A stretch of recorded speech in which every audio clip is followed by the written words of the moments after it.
খেতে পারে যে সুদের সব থেকে ছোট পাপ হচ্ছে মায়ের সাথে জেনা। ছোট কাল থেকে আমরা শুনে আসছি, ছোট কাল থেকে আমরা এই বাক্য, এই হাদিস আমরা শুনে আসছি। এত পরিমাণে আমরা এই হাদিস শুনেছি, শুনতে শুনতে আমরা এই হাদিস মুখস্থ করে ফেলেছি। তারপর আমাদের এই সমাজে সুদ থেকে আমরা দূরে থাকতে পারছি না। রাসূল সাল্লাল্লাহু আলাইহি ওয়াসাল্লাম বলছেন সুদের অনেক রকম পাপ রয়েছে, ছোট থেকে বড়, বড় থেকে ছোট। সুদের অনেক রকম পাপ রয়েছে, ছোট থেকে বড়, বড় থেকে ছোট।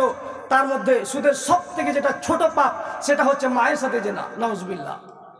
আসলে মানুষ কত খারাপ হলে এই বাক্য শোনার পর সুদ খেতে পারে, মানুষ কত অমানুষ হলে এই বাক্য শোনার পর সুদ খেতে পারে, মানুষ কত অশিক্ষিত হলে এই বাক্য শোনার পর সুদ খেতে পারে, মানুষ কত নির্লজ্জ হলে এই বাক্য শোনার পর সুদ খেতে পারে, মানুষ কত বেহায়া হলে এই বাক্য শোনার পর সুদ।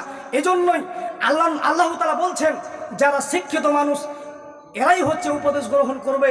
আপনি যে এই সুদ ছাড়তে পারছেন না, আপনি যে এই সুদকে ছাড়তে পারছেন না, এর কারণেই আপনি বোঝা যাচ্ছে আল্লাহ সুবহানাহু ওয়া তাআলা বলছেন আপনি শিক্ষিত নন, আপনি হচ্ছেন অশিক্ষিত মানুষ। এই জন্য আল্লাহ সুবহানাহু ওয়া তাআলা আমাদের সবাইকে শিক্ষা অর্জন করার তৌফিক দান করুক এবং আপনাদের সামনে যতক্ষণ আলোচনা করলাম সমস্ত কথাগুলোকে মানার আল্লাহ সুবহানাহু ওয়া তাআলা মানার তৌফিক দান করুক। এখান থেকে আপনাদের সামনে আজকে বিদায় নিলাম।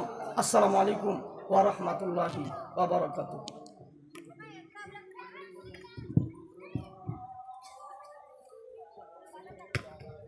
আসসালামু আলাইকুম ওয়া রাহমাতুল্লাহি ওয়া বারাকাতুহু। মৌলানা সাহেবের বক্তব্য রাখলেন, অসাধারণ বক্তব্য। সেই বক্তব্যে আমরা আমল করি, শুনলে হবে না, আমল করতে হবে। জীবিত অবস্থায় জাহান্নামী কারা শুনলেন, মাতা পিতার খিদমত করতে হবে। আর যদি খিদমত না করতে পারি তাহলে মৃত অবস্থায় আমরা জাহান্নামী। অতএব আমরা সেগুলো আমল করি।